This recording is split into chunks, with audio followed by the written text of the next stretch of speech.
Was the iceberg in Titanic right all along? According to Cleel Edwards, the iceberg, well, he was just being himself. He didn't mean to sink the Titanic. This comment sounds oddly familiar. I was glad when the iceberg appeared in Titanic. Anyway, before we get too carried away, my name is Isaac, and this is my editor, Angus. What's up, ScreenRanters? We are in charge of the comment response division. And today we're looking at your answers to the question, which movie villain was right all along? All right, Chris L says, Darth Vader. The rebels are nothing but a bunch of dirty space hippies. Well, that certainly is an interesting perspective, Chris. Oh, we loved your work in the movies, by the way. You rebel scum. Marshall O'Brien says, Pennywise. I mean, give him a break. He hasn't eaten in 27 years. He's just a hangry boy. You do have a point, Marshall. And it's funny to think that Pennywise is the only villain who could have been defeated by the Beyond Meat burger. Hamburger. Cheese Burrito says, Vanko. I am too. He just wanted his board. I want my bird. A bird? You want a bird? I want my bird. Okay, but did you know that Mickey Rourke, who played Vanko in Iron Man 2, was so taken by the bird that his character owned, he bought an identical bird in real life? And then Jon Favreau wrote an entire new scene in the actual movie where the old bird is switched with the new bird in order to explain it? And all this happened in a $200 million movie. Wild stuff. Kevin says, Mr. Freeze. All he wanted was to bring his wife back. Here's something we recently learned. The more tragic origin of Mr. Freeze, where he's attempting to save his terminally ill wife, was a relatively recent addition to the mythos. It first appeared in the Batman the Animated Series, episode Heart of Ice, wildly considered to be the best episode of the series. It even won an Emmy for outstanding writing in an animated series. Since then, it's become a crucial part of the Mr. Freeze character, showing up in the comics, video games, and of course, the iconic Batman and Robin. So, even when your character is 90% ice puns, they can have a tragic backstory too. Let's kick some ice. Amelia says, when it's the villain, they are evil, but when it's a hot villain, they are just misunderstood. This is actually an ancient Tumblr proverb. Very wise. Very wise indeed. Flazem says, I don't know, make a video about it. We're trying. I'm sitting in my room, doing it. Anwar says it has to be Severus Snape from Harry Potter. Yeah. He was just trying to warn everybody about the mysterious ticking noise. What is that mysterious ticking noise? Okay, yes, this is our second Harry Potter Puppet Pals reference in 5 videos? Samantha says, Syndrome, The Incredibles. Because when everybody's special, no one is. We're glad you brought this up, Samantha, because we think this is a fascinating theme in director Brad Bird's career. If you don't remember, the villainous Syndrome's plan in The Incredibles is to outfit everyone with technology to make them a superhero. This makes them bad because according to Dash, everyone's special, Dash. Which is another way of saying no one is. The idea is, I guess, that some people are born special and others try their whole lives to become special but automatically aren't, which is kind of weird, I guess. But when you look closely, that message is almost in all of Brad Bird's films. In Ratatouille, Anton Ego's final speech says, Not everyone can become a great artist, but a great artist can come from anywhere. Tomorrowland is about a secret society of geniuses who build a secret world where they can do great things without having to deal with normal people. Even Mission Impossible 4, also directed by Brad Bird, has Tom Cruise and his team betrayed by their agency and forced to work in a smaller, even more exclusive super team. Though, to be fair, Tom Cruise pretty much gets betrayed in every single Mission Impossible movie. Anyway, Brad Bird is a great director, but the subtext of all of his movies is odd, and a lot of his villains seem kind of reasonable. I mean, the Underminer comes off like a chill guy, right? Behold the Underminer! Jude says, Sharktopus, one of the most relatable, in fact, the most relatable villain to ever grace the screen of a cinema. That moment when you're a shark but also an octopus? Hashtag relatable. Jackson Andrews says, what if I said Predator and the alien from Predator vs. Alien? The Predator and the alien?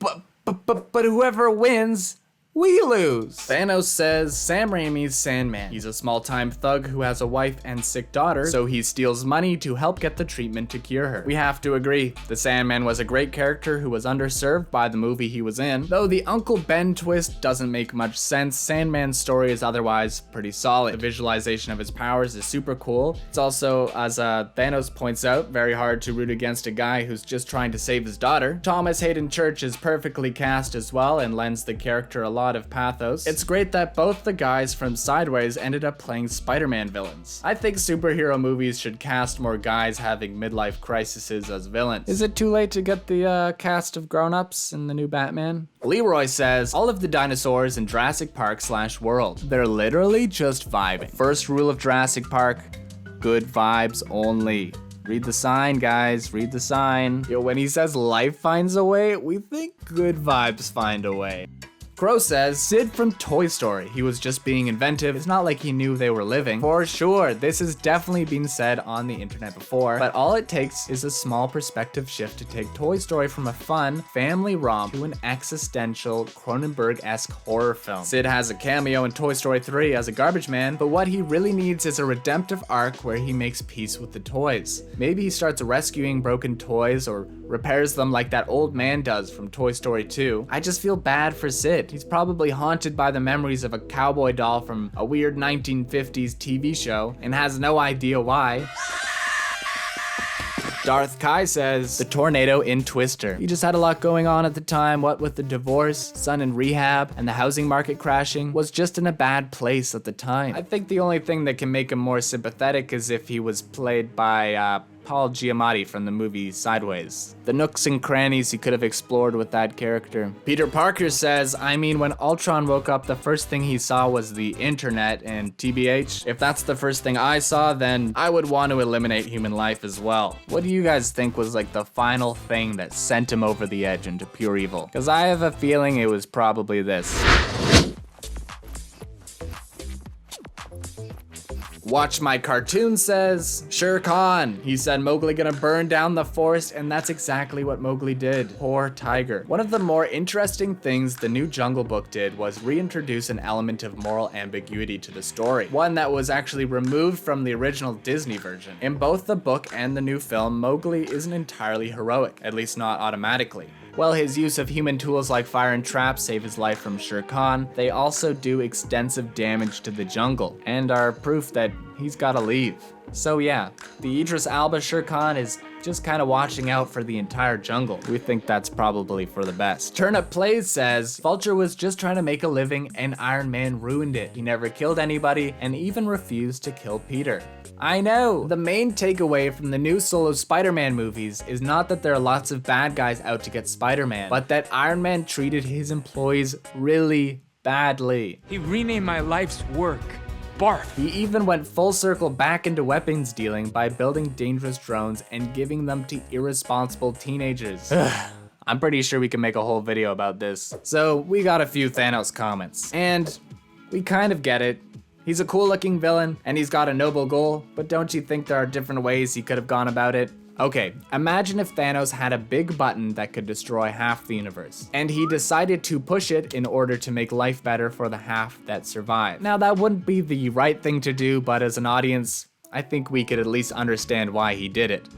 But Thanos doesn't have a button like that. He has a collection of magic rocks that can literally do anything. People are running out of food and water. You can just snap your fingers and make some more food and water. There isn't enough space in the universe for everyone to live. Snap your fingers. Expand the universe. You're sad because all the people on your planet were wiped out. Snap your fingers. Bring them back. Okay, I think you get the idea. Kind of related sidebar, one of our all-time favorite shows is called Justified. The main villain of that show is named Boyd Crowder. Boyd is a bank robber who uses explosives in his crimes. Throughout the show, Boyd comes up with many excuses for doing what he does. Sometimes it's because he's a revolutionary fighting the establishment. Sometimes he's using the robbery money to support his community. But ultimately, those are all just excuses. As Rayland, the hero of Justified, says, you just want to rob banks and blow stuff up. Thanos is another version of Boyd. He just wants to destroy half the universe and conquer other planets and fight superheroes. Because of that, he comes up with a convoluted reason to do those things. But in reality,